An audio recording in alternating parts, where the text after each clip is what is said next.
Bonjour les licornes et les pirates. Aujourd'hui, je vais vous lire une nouvelle histoire issue du livre Drôle de princesse aux éditions Lito. La vie qui me plaît. Je veux devenir garagiste. Gare à quoi? Le roi Charles et la reine Berthe avalent de travers.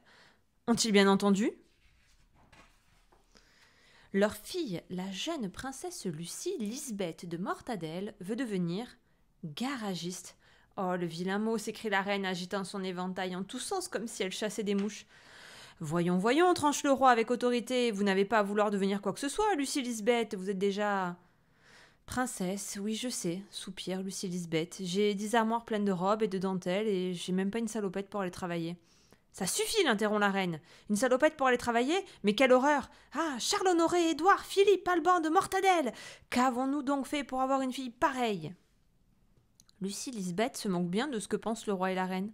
Elle ne deviendra pas comme ses sœurs, une princesse de porcelaine, une princesse qui n'ose pas sortir du château de peur qu'elle ne se casse. D'ailleurs, si ses parents savaient, Lucie Lisbeth a un secret. Tôt le matin, quand tout le monde dort encore, elle court rejoindre Jonas, le vieil écuyer de son père. C'est lui qui est responsable de Cascaros, un endroit rempli de ferrailles, de bric-à-brac, de roues, de boulons et de pièces détachées, où viennent s'échouer les carrosses accidentés et cabossés. Un jour, Jonas a expliqué à Lucie Lisbeth. Vous savez, princesse, ces carrosses sont tous célèbres. Ils roulent leurs bosses dans les contes de fées du monde entier. Si je ne veille pas sur eux et que je ne les répare pas rapidement, les belles histoires risquent de disparaître. Ce matin, c'est celui de Cendrillon qui est arrivé. Et dans quel état? Les portières arrachées, les vitres cassées, des morceaux de citrouille partout. À minuit, au moment de se transformer à nouveau, mais le carrosse, il a explosé, explique Jonas. Lucie Lisbeth, elle en reste bouche bée. Cendrillon, mais c'est son histoire préférée.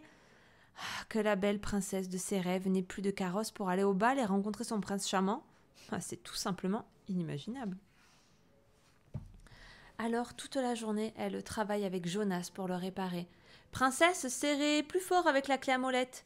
Princesse, n'oubliez pas de vérifier les banquettes. Princesse, remettez de l'huile dans la burette. Princesse, ne faites pas de saleté sur la moquette. Princesse, passez donc la balayette. Princesse par-ci, princesse par-là. Lucie Lisbeth n'arrête pas. Ce n'est quand même pas une vie pour une princesse, soupire le vieil écuyer. Peut-être, mais c'est la vie qui me plaît. Et heureuse, Lucie Lisbeth de Mortadelle sourit, le visage barbouillé de cambouis. Elle s'est donné du mal, et demain, grâce à elle, Cendrillon pourra aller danser au bal. Cette histoire vous a plu?